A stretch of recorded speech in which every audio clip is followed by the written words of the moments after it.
for me, like just having the platform I have now and sharing my story, because there are so many girls and players like that don't get a lot of those opportunities if they're not seen the right way. So that's why I think my story is like a little bit more special of how it all kind of came to be. I mean, like even when I got into the pros, you know, I went from having an incredible college career and getting drafted to playing 1 minute my first year, then barely any the next year. The whole year? Yeah, 1 minute my first year. Oh, wow. Living off of $250 a month, which is that's a whole nother topic of how women's athletes are treated. But okay, so let's back it up. So you at college you killed. You were bone crushing all the bones. Yeah. Like nationally recognized, winning. All-American. Yeah, okay. All the awards. I have 6 school records there, which is awesome. Was one of the top scorers in the country.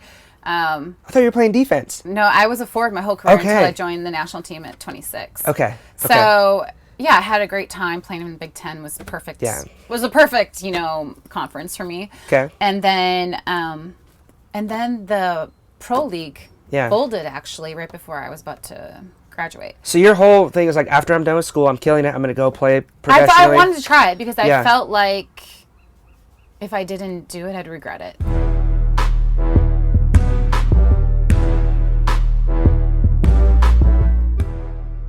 All right, here we are. Welcome back to another week of Think Like a Star. And I'm here with the one, the only, the beautiful, the talented, the beautifully talented. Am I doing good so far? Yeah, you're doing good so far. Lauren, but I'm nervous about this part. It's okay. Sesselmann. Perfect.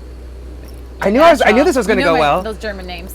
Is it a German? Yeah. So my mom's maiden name is Bilderbach, but it's pronounced Bilderbach. Okay. So I'm pretty German here, so we might have a German thing. I love it. Going on. I love it. I like it. So okay, let's talk about you. I'm really excited. We met through possibly a new manager, Gina. Yeah, no, our my friend amazing manager, Gina. Gina, amazing. Shout Canadian, out. and I thought you were Canadian. Yes. But you quickly informed me that you're sort of Canadian. Dual. So what's that about? Okay. So I'm from Green Bay, Wisconsin. Okay. Go Pack Go, even though I shouldn't say that because we're horrible this year. But I still love you. It's a tough year. Tough couple years. I mean, since we own part of it, the whole city, only city-owned team. So oh, that's you guys, right. Yeah, so I have my forgot little about that. plaque like downstairs in the basement. Owner, okay. Yeah. Boss lady, got it. Boss lady. And my father is from Newfoundland.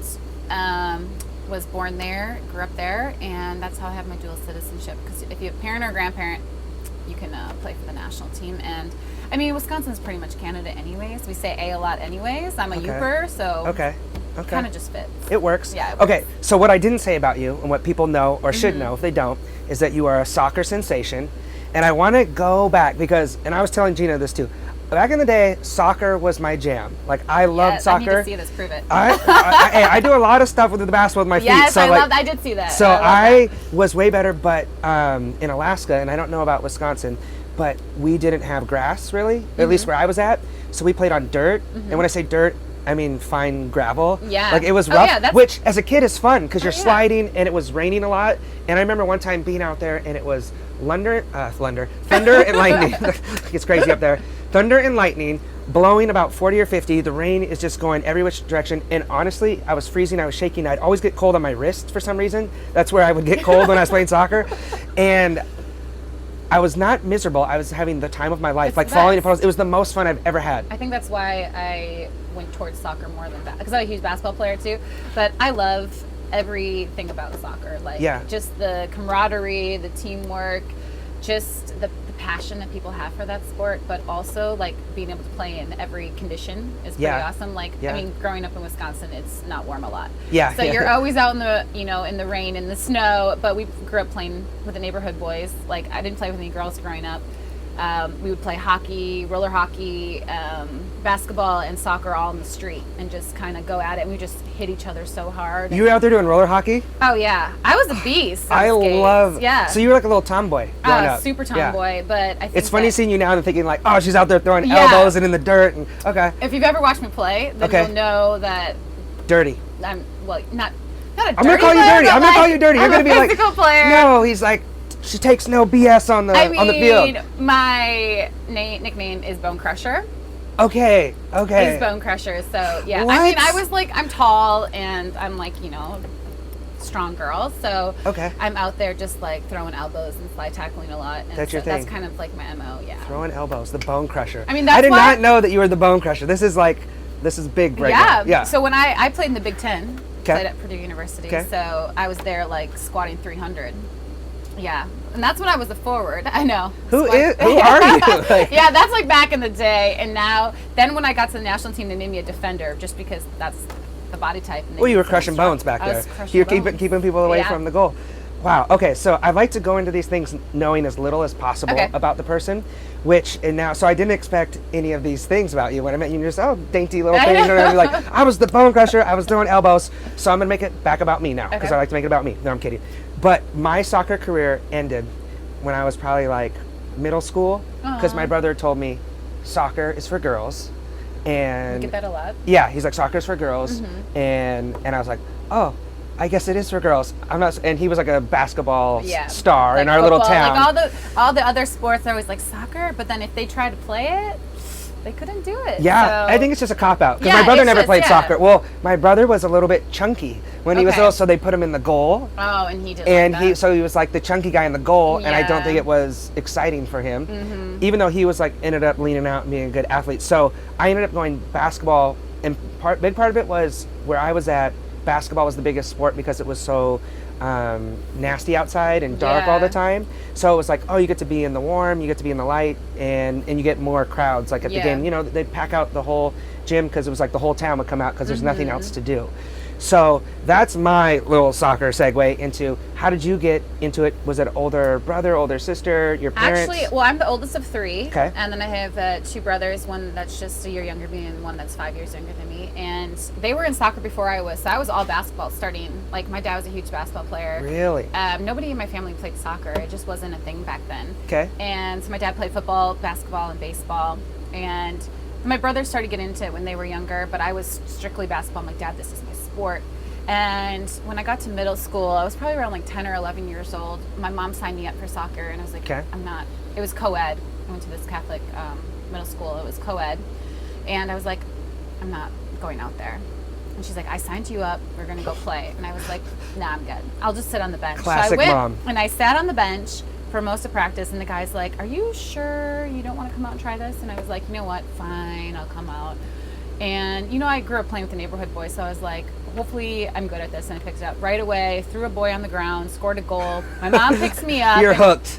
Yeah, my mom picks me up. I'm like, this is the best sport ever. And she's like, whoa, like what changed? I'm like, Mom, I was out there, had a sick goal, threw this kid on the ground. I'm like, I could get used to this, And then from there, she got me on a travel team. I played 2 years up from there.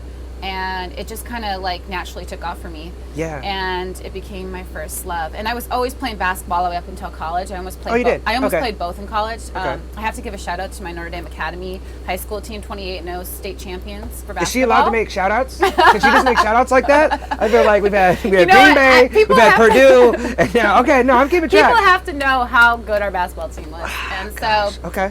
Yeah, I wanted to play both in college, but I think at that time I had to make a decision if I wanted to really go further with it, and soccer just was the best option for me, and I loved it. Yeah. So I had a great high school career, and then I got a scholarship to Purdue. Were you always more soccer than basketball? Because I did baseball too, and it was like baseball season, all in on baseball. Baseball's the best sport, and then basketball would come around, basketball, and then soccer, and it would just kind of flip like that. Or was it pretty tough? Like, were you torn? It was hard, but because I was playing soccer year round, but luckily the coaches were really good about it, and they were like, oh, you can go to basketball, go here. We always made it work. And at that time I was playing on a team that was 2 hours away from where I lived. Oh, wow. Yeah, so I was playing in Milwaukee. So it was a huge dedication, especially when I got to high school.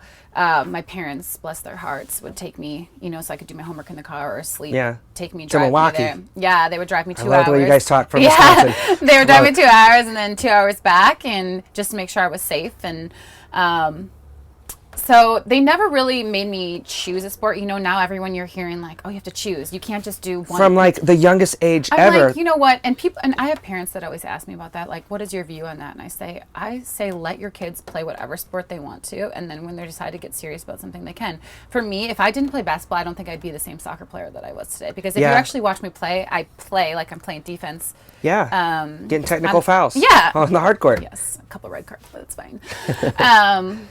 Yeah, so I attribute a lot that for basketball to my soccer play. So I think the crossover is great, and like you can get burnt out. Like it's totally. not it's time. It's good to take a break, and I mean there's definitely something to like the 10,000 hours. But with parents, and I get some of those same questions. It's like it becomes an extension of the parents' ego, and it's like they were the great athlete, or they wanted to be the great athlete, and so now their kid, I'm going to make you play on every travel team and drive. But it's like you had that desire in you. Yeah, I did. As opposed to your parents kind of imposing, it seems like. And I think I know, like, Gina's here, my awesome manager. Like, she can... I've been trying to get her to sign me. She won't sign me. She knows what it was like, because she was a soccer player, too, watching, like, the 99ers win the World Cup, and then also watching the Canadian team. Like, we've had some amazing players over the years, and so for me, as a youngster, dreaming about being an Olympic athlete, I didn't know what sport, I would watch soccer and basketball, everything, and I'd be like, I want to be there someday. So from a young age, I always knew I wanted to do something great in the sport. I just didn't know until really college that I had the opportunity to, because there's not that many opportunities for us unless you get seen at the right moment. So it is really hard, and that's why I'm taking a lot of what I've learned through my journey into what I'm doing now after playing. So, yeah. It's those life lessons along the way. So for you, it sounded like you took the sport quick. You were kind of a natural, and then you played all year round while doing basketball as well. And then were you like one of the top recruited, like you were pretty known in high school or when you got to college? It was how did that like hard because I came from a small city, and a lot of people are like, there's no talent in Wisconsin. How small?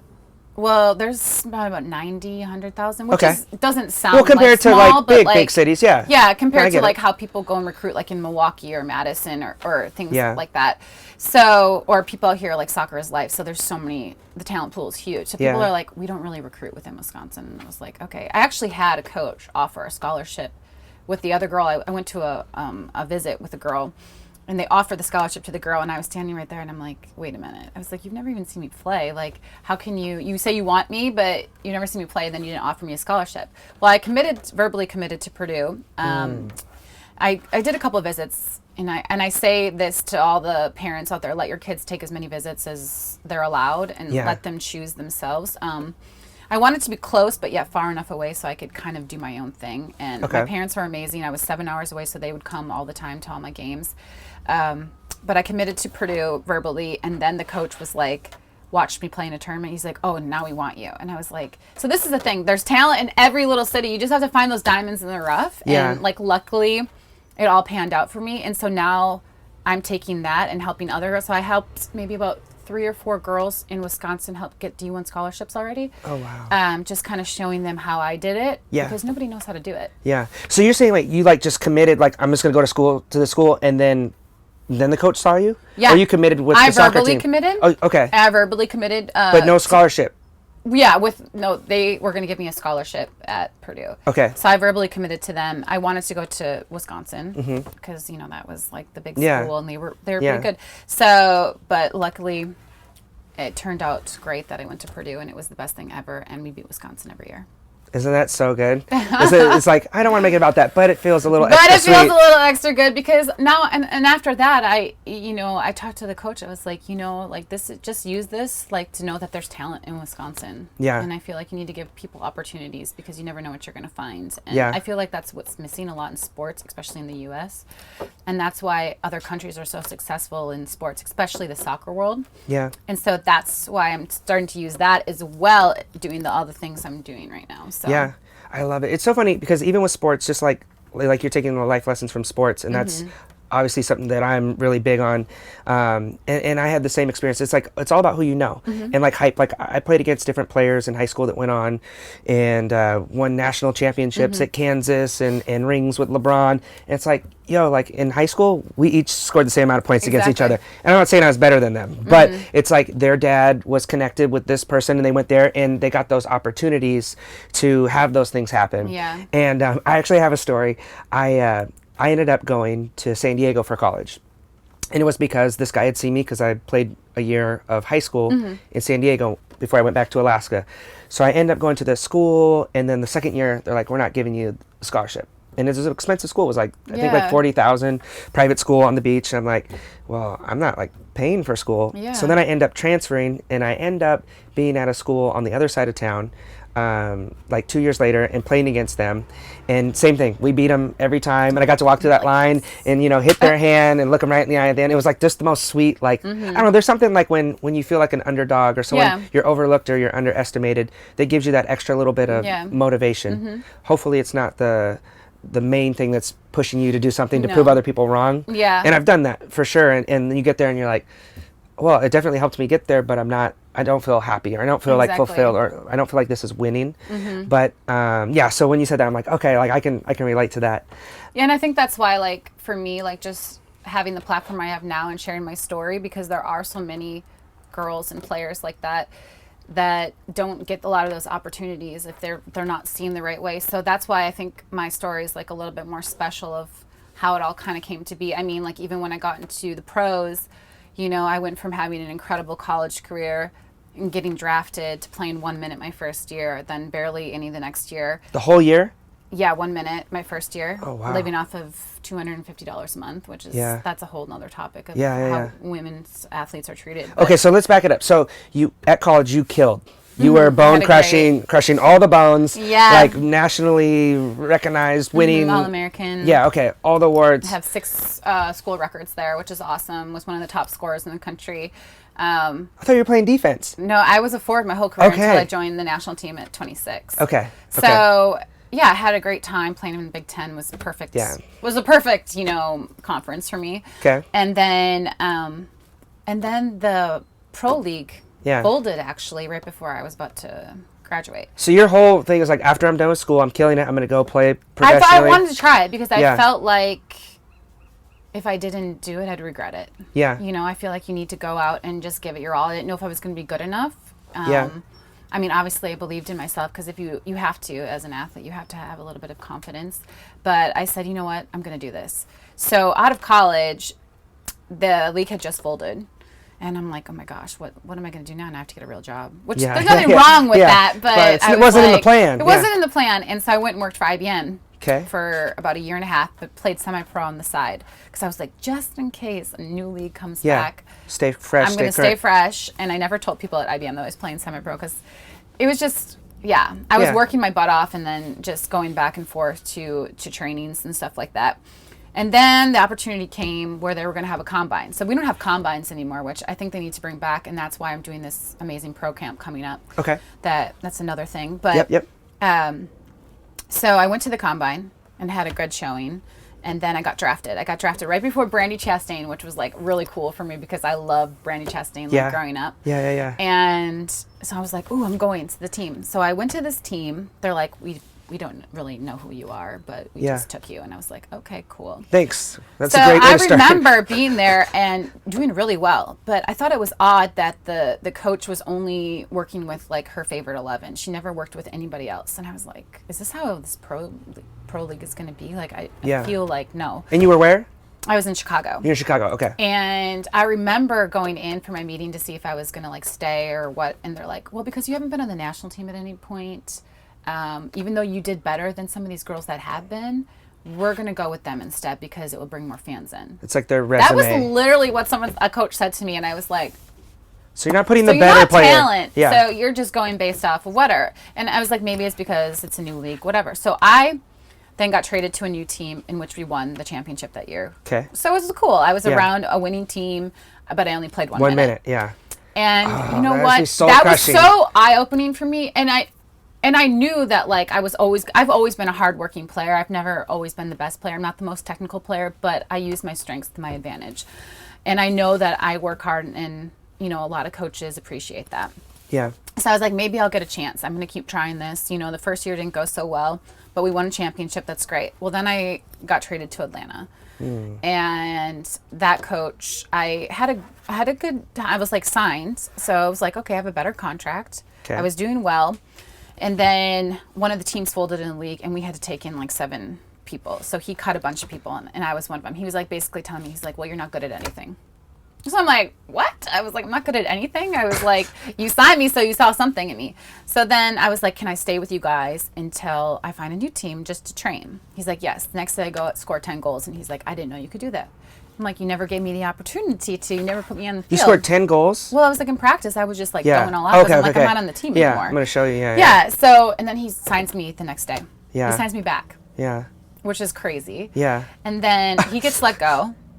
And we had this new coach come in who is, like, he was amazing. And he was like, I'm going to reward the people who are working hard, not the superstars that, like, don't put in 100%.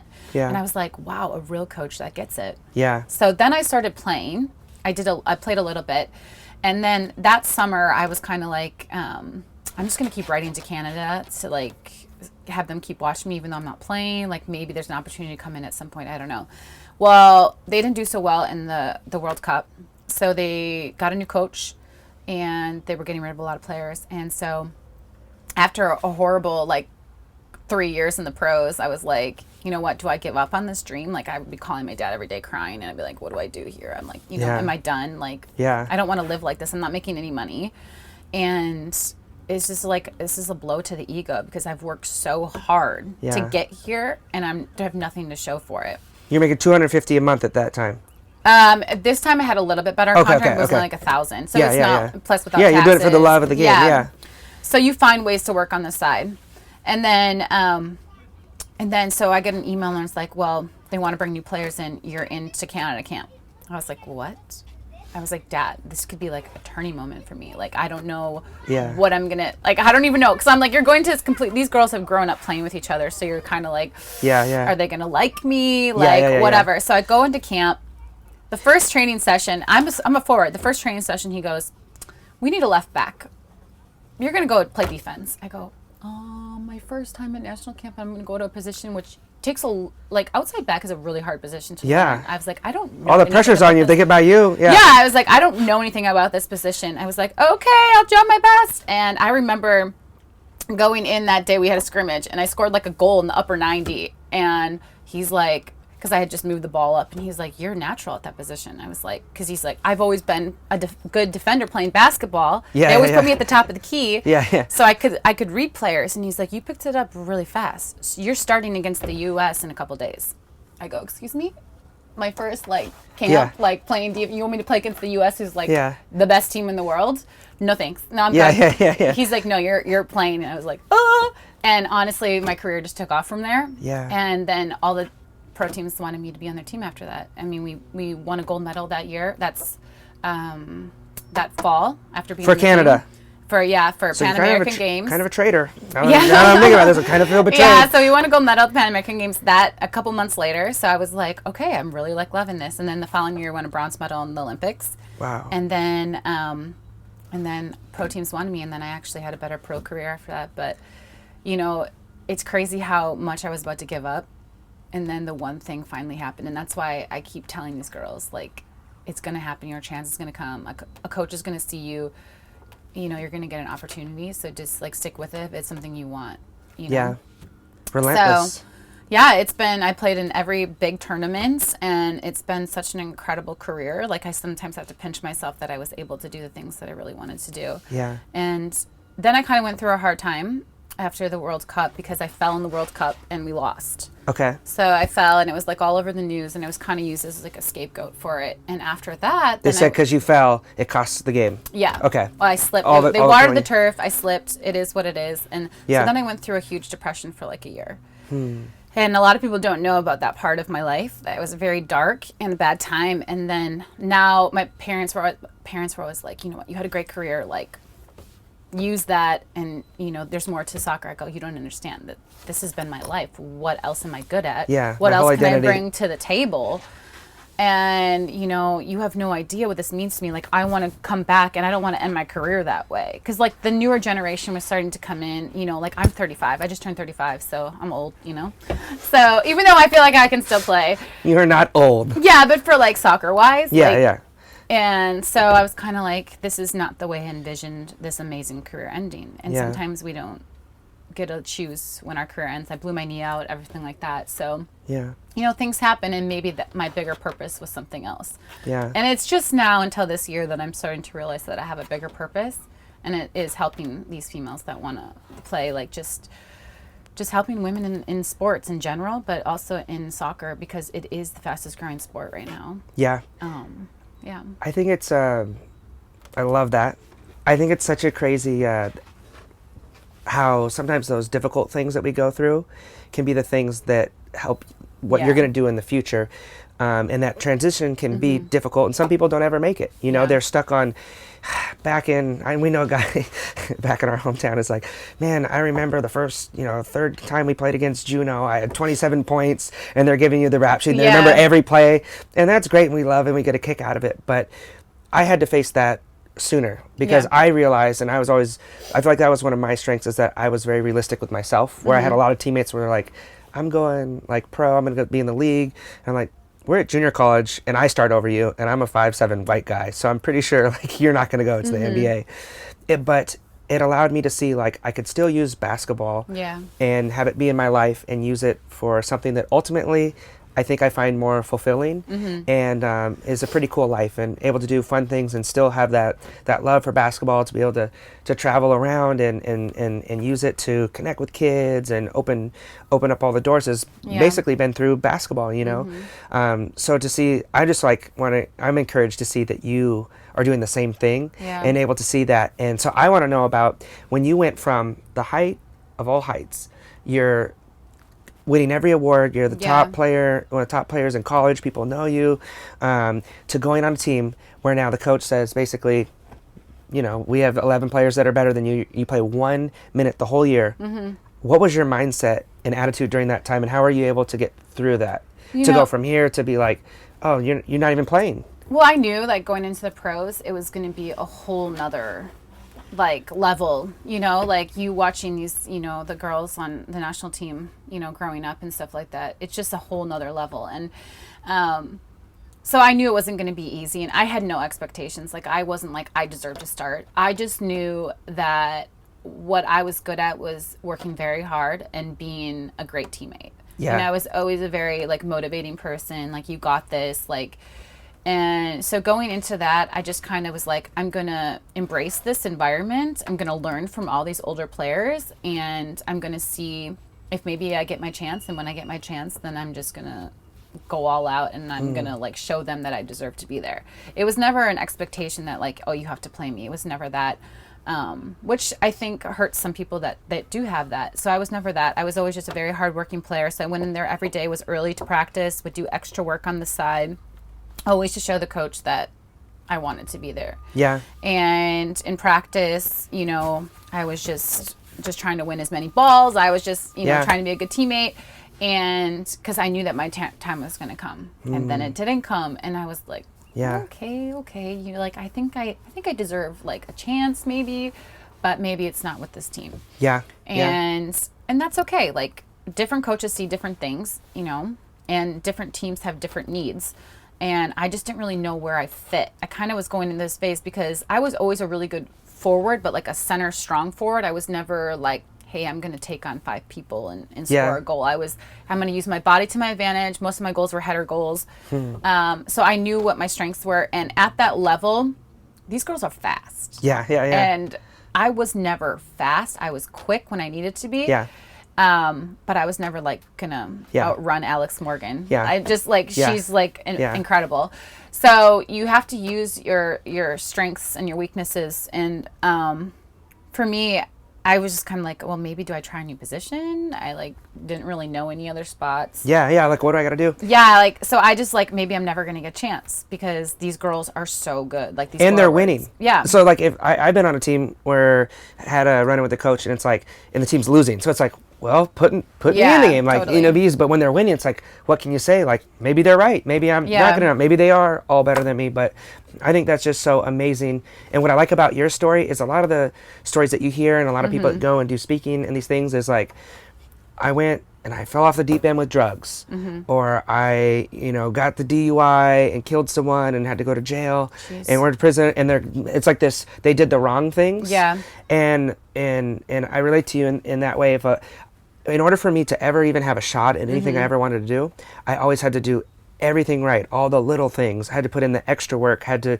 get the good grades, had to overcome to even have a chance. Yeah. And that's why I love that about you, is that you are, because I mean, especially as an athlete, with you have to have confidence. You have to have a little bit of an ego and a little bit of a hubris, but to be like, I'm the low lady on the totem pole, and I'm gonna hustle. I'm gonna show up early. Yep. I'm not gonna get down on myself. And I'm sure there were some moments throughout that time where it was frustration. There's no way there couldn't have not been. A lot of crying moments. Yeah, but sure. to always show up, and I think that's a beautiful thing about your story is the work ethic, and that's something that we talk about a lot and we try to embrace. Is no one can do your push-ups for you, and it's hard to beat someone who never gives up. And for me in my life too, like nothing's ever come easy. Yeah. I have a lot of friends out here, and it sounds like we have some mutual friends that it just kind of, they showed up, they got the big role, they're a star. Yeah. They didn't have to grind out these things, and they went to the front of the line, they got in the cool kids club, they're approved by the industry, and they're on. Yeah. Where for me it's been like the same as my sports career, is like, oh, you're going to be small. Okay, well, you better learn to be faster and smarter and learn how to use your body. Okay, I got to overcome that. But all those lessons set me up, I think, for success ultimately in life. And that's the big thing most people, I believe, and parents too, miss in sports. Oh, 100%. And so that's what when I'm talking to you, I'm like, like she gets it. Like you embody that. And so now that you're kind of making this transition, I'd love to hear kind of what you have going on now, where you want to take it, and kind of the lessons that you've learned from sports that you're applying to this kind of stuff. Yeah, so I guess like 8 questions in one. No. I'm going for some water. For me, that my eye-opening moment was because I went through that dark time where I was just an evil person. I'm like the nicest person ever, but I was at home in Wisconsin. Evil? I can't see you being an evil person. I was just like always yelling at my parents. I was just mad. I think I was just mad at the world, mad at the position I was in, because I was mad that I didn't get to end my career the way I really wanted to. Yeah.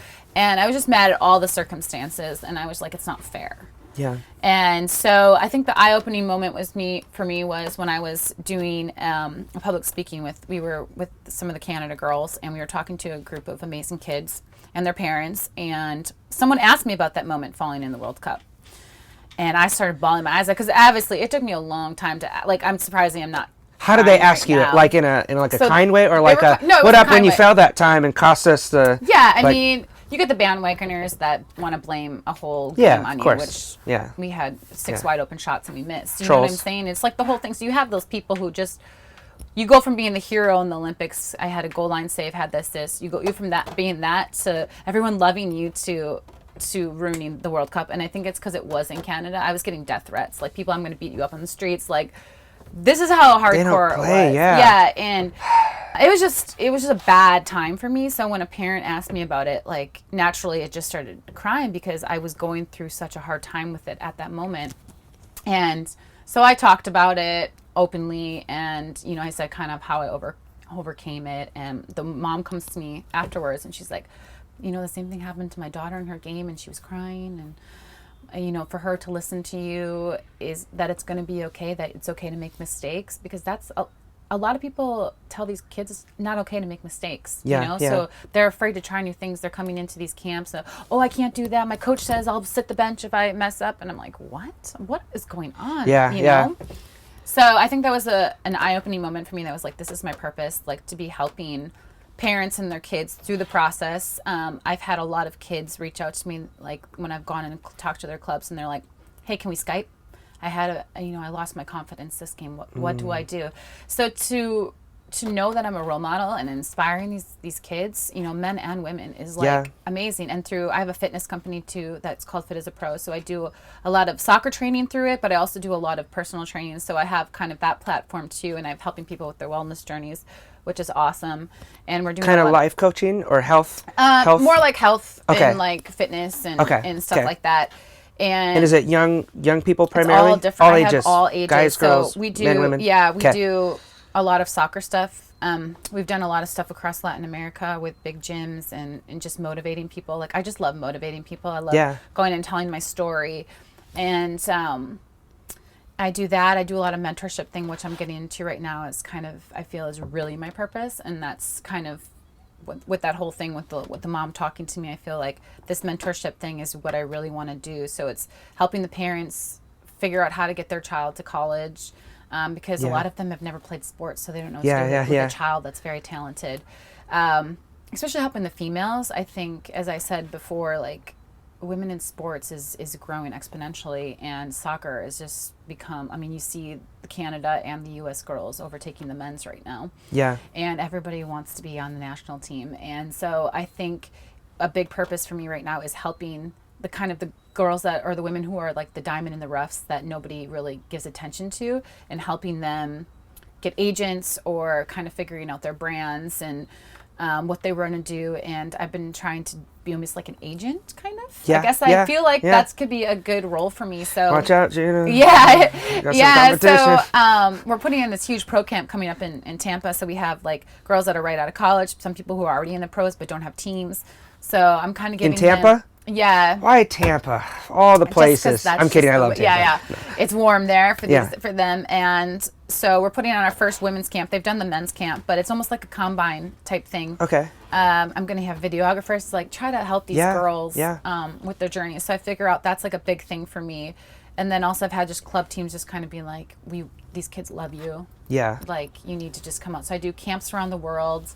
I've been doing a bunch in Canada. I'm going to do one in Puerto Rico, a couple of other places, but giving back to the communities while we're there. We did one in Bogota, Colombia. Can people like reach out to you and say, we want to do a camp here? And where do they do that? Is it website just, or? Like, on my Instagram. Instagram's the best place. Okay. I have my emails on there. And it's just your name, right? Yeah, it's at Sesselmann is my Instagram. At Sesselmann. And it has my email on there. Okay. Then I have a fitness website. We're building a brand new website right now. And then I'm just kind of like navigating things. So the World Cup is coming up, so there's going to be a lot of opportunity, there just to kind of be a female role model. Ambassador for the sport, and just letting people know more about it. I think that's the thing, especially with the pro league. People are always saying, we don't know enough about it. We don't even know you're in our city. So I think it's just kind of like just continuing to grow the game and just continue to put these other amazing females up on these pedestals that people can really inspire to be like. Yeah. So it doesn't have to be a national team player, like, you know what I'm saying? There's so many people that are doing inspiring things that we don't know about, and that's why I want to showcase these women and their talents. It's cool that you're using the platform to do what you're doing, because so many people don't. And not everyone feels that need or that calling, and that's fine. But you'd be amazed like how many people, even in my own life, touched and influenced and impacted me, who are just like an older kid that played on the high school team when I was in middle school. And so you just never know. And it's cool that you recognize that, like, and especially when you were vulnerable and you talked about the thing that you were actually had a hard time, because a lot of times people think when you go and you're going to be inspiring or motivating, it's like, look at the World Cup and the awards and all things, but that kind of maybe gets you in the door. But the thing that people probably, I would imagine, write you the most about is the mistakes you made, and when you didn't play, and when you fell, and people came at you and were giving you death threats. Have you found that in your in your experience of doing this, that's what connects you with people? I think it's just showing that you're real. That it's not just all rainbows and and butterflies all the time. Like, everyone thinks that athletes are like perfect, you know what I'm saying? And I'm trying to tell you that it's not like that. We go through the same things that an everyday person goes through.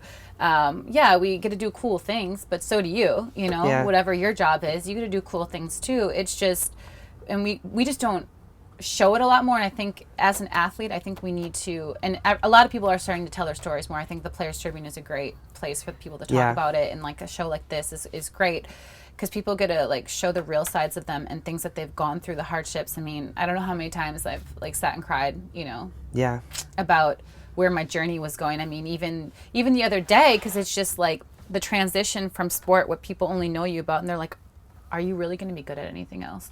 And now people are starting to see it's just like, you have a great voice and use it, because not enough female athletes are using their voices. And I think as female athletes, we all need to do that, but there's some that just don't feel like they need to, and that's okay, totally okay for them. But I feel like since I have had such a great career, I want to share that, but I also want to share the downfalls of it. Yeah.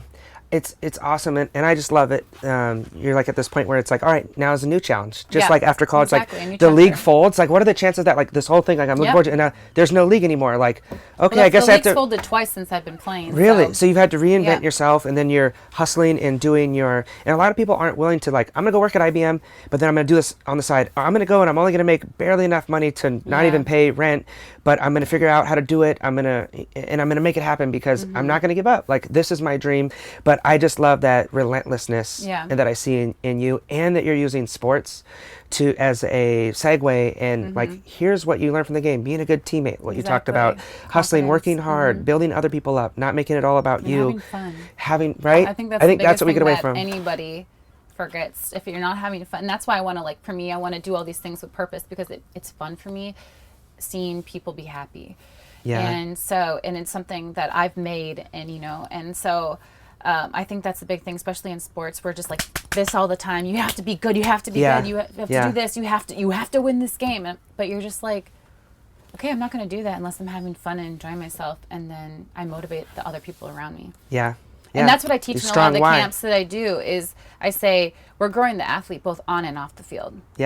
Because the things I've learned through sport has been incredible, and has helped me in a lot of things I'm doing after.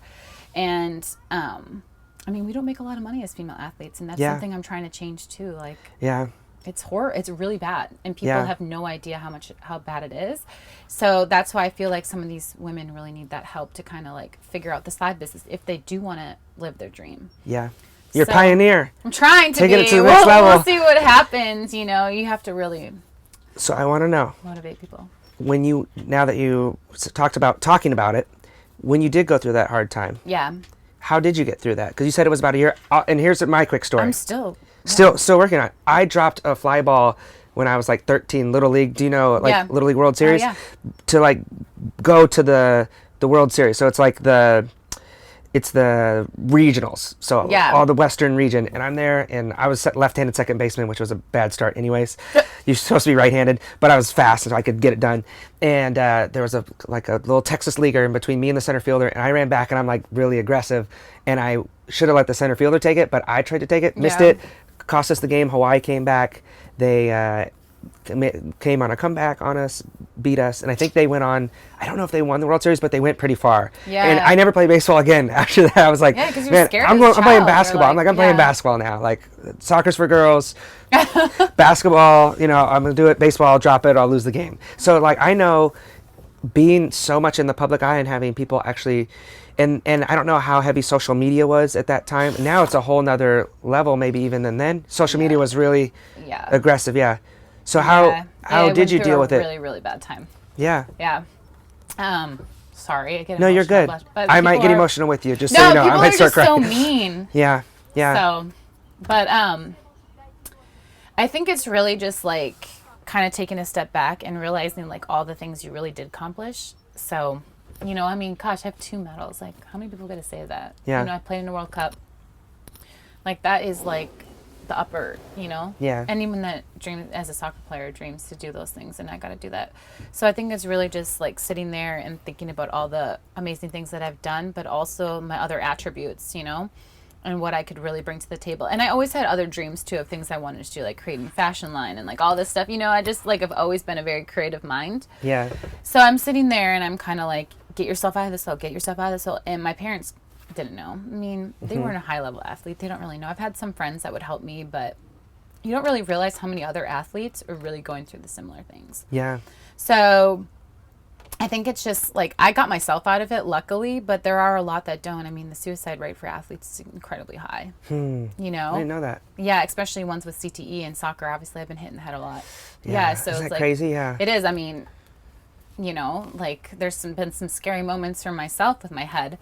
And so it's kind of just like, you have to really find it in yourself to be like, I'm going to get yourself out of this. I told my dad, I'm like, I'm going to go to LA. There's nothing for me here in Green Bay. Like, my family is everything to me, But for me, the things I feel like I wanted to accomplish, I needed to go start afresh somewhere and just be in a good environment. And we'd come out here a lot for some work stuff. So I was like, I'm just going to go try it. Yeah.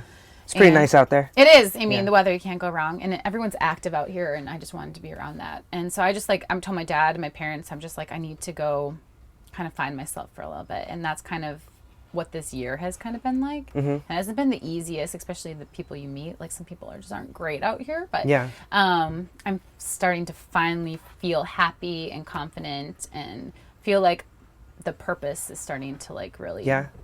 How long ago did that happen? It's probably been the last like 2 years where I've been in this like dark place. But I think it's just surrounding yourself with amazing, incredible people, you know, that lift you up and are fun. And like, I'm a funny person. I'm a goofball, so I need to be around that. But I think you just have to believe in yourself and it's going to be okay. But if you need somebody to talk to, there's always somebody that's there. Well, I think you're amazing. Thank you. I know it's bad. That was bad. I'm sorry. You need to do a better one. This is the thing they do. It's a hug. Do you know about that hug thing? Like when you do it with your fingers like this, it's a hand hug. We'll work on it. We'll work on it. Well, I did tell you earlier we're gonna fist bump. We'll work on that. We'll work on that. We got something to work on. But I just think it's so refreshing, and you can feel when someone's genuine, and they mean what they say, and they say what they mean, and that you're so vulnerable right now of saying like, I'm not completely over it. Like I'm still working on this. It's still something, you know. And like I said, I think you're amazing. Thank you. I just think it's an interesting time because, you know, like when you get all these comments and like you'll get all these positive things and like we talked about all these gold medals and all these incredible things, but then you get that one from just some like smart aleck, you know, someone who's I think it's somewhere, just being a female in sports too. The ones that you get your comments, you're like, oh, I could be you belong in the kitchen, like the stupid stuff like that. I'm just like, dude, you can't even run like 120 at all. Like, you know what I'm saying? If I always tell people that talk smack to me, I was like, if you want to play, we'll play. Oh no, I'm just kidding. I think you're really good. Yeah, they're gonna get smoked by the girl. Yeah, I will slide tackle you. Yeah, she's a bone crusher. They know. What would be your advice for people dealing with social media? Because I was gonna say like the same thing with me. Like all these positive things, and I get one bad one.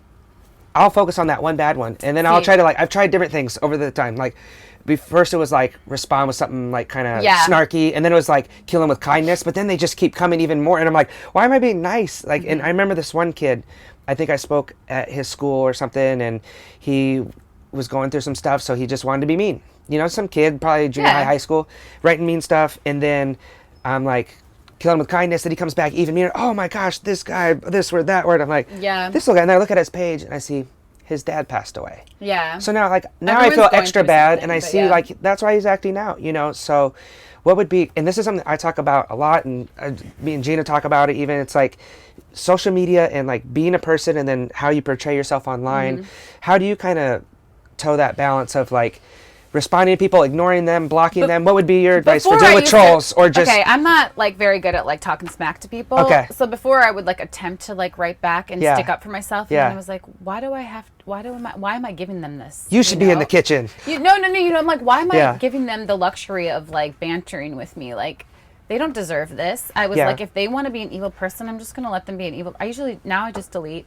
I'm like, they don't even faze me anymore. Yeah. I don't get as much, but but you know, people are just mean, and they always want to say something about your looks. They want to say about anything. Yeah. So you're just kind of like, okay, like you obviously like are unhappy with something going on in your life, and so I always am like, I wish you well. Yeah. Delete. Yeah. I feel like with you two, they just want a response. Like they just want to see that she saw what I said, so they're gonna write the most evil, awful things. I block a lot of people. Yeah. With me, when I do that, I feel like it gives them more incentive. Like they get more fired up, and they'll write on their thing like was blocked, or they'll create fake accounts. Oh yeah. And then start so my thing is I just ignore, but I don't know if that's the right thing to do or not. I just try to ignore it. I'm a big advocate for mental health. Yeah. And so I tell people, I'm just like delete because I'm like the most positive. I try to be the most positive person like ever. Yeah. I'm just like, that's just how I want to be every day. I wake up with a smile on my face, and I'm like, it's going to be an awesome day, even if it's not. Yeah. Like, and so there's no room for people like that. Like, life's too short. I hope they figure their stuff out. But if someone I feel like someone really needs to help something, I'm like, are you okay? You know? Yeah. But let's take this offline. Yeah. Yeah, that's a tricky one to balance too when people are saying they're having like depression or suicidal. Yeah. Because you feel kind of like liable. Like, is this a real thing? Or are they just trying to get attention? Yeah, and I've lost friends due to mental health. So I think it's just something I'm a huge advocate for. So I always want to make sure everyone's okay, but I also don't need it in my life. Yeah. And it is so huge right now. Even like these people, I don't know if you saw Pete Davidson. Yeah. Like I didn't think see it was what yesterday. You wrote, but yeah, and it's like, and obviously Mac Miller and these people, it's like you think because someone's has success or has money or has fame that it's like, oh, everything's perfect, but a lot of times it's a lot harder. Like you don't, you have all these other issues. And I think it's important to say that. I mean, even say that on here, like that stuff doesn't matter. What matters is family and being loved and just, you know, enjoying every minute of life. And, you know, money and all that stuff will come, but it's not the end all be all. And I think especially in today's society, like people focus so much on that. And then what do they have to show for it? They don't have amazing people in their lives like this, you know? Yeah. So I'm always about being present. And you left your family back in Wisconsin. No, I'm just kidding. Yeah, I'm just my kidding. mom's like, the cheese curds are waiting for you. I was like, is there ranch? So excited to get back. Oh, yeah. Last question. I feel like we could talk all day. We might have to do another one of these. If you were going to go back to little Lauren, maybe just starting with my soccer. Bowl haircut? Is that what you were My rocking? mom gave me a bowl haircut. I'm like, what were you thinking? You made me look like a boy, and then I got made fun of all the time, but it's fine. She was setting you up. She was setting you up for the rest of her life to you. get tough. Shout out to Debbie right now. Shout out to Debbie. Fourth shout out of the day. You're going back. You're going to give yourself one piece of advice. Yeah. Let's say it's like high school. You're driving 2 hours. You're doing your math homework on the drive. You're just super focused on soccer. If you could only give yourself one thing for the rest of your life, what would that thing be? I honestly, and people ask me this question all the time, and I honestly always say, have fun. Because I think especially when I was getting caught up in all the soccer stuff, I kind of lost a little bit of that. I didn't have a social life. I didn't do anything. But I feel like you need to have a great balance of that kind of stuff. Like there's the time to focus and there's the time for fun. But always enjoying the process, I think, is the 100% the biggest thing. Yeah. Because if you're not enjoying it, like that's where all the other things come into play. If you're loving yourself is a huge thing. Yeah. Being confident. And that's the problem is a lot of people don't love themselves, you know? Yeah. So loving yourselves and just having fun and enjoying every day and whatever life comes at you, whatever comes at you. I love it. Enjoy the journey. Enjoy the journey. That's something we've been working on too over here. Like I've been getting to talk to a lot of really cool people like yourself, and sometimes it's like business CEOs and they run all these companies, and you think like when I get there, then I'll be happy. And they're like, the best time was when I was living out of my car and you know, not making any money, but I was struggling, but I was hustling and I was building something, and it was progress and it was exciting. And I feel like that's something that I struggle with a lot of, like, I want to be here where it's like right now, like in this moment here with you is like, how does it get any better than this? Yeah. You know? So I love it.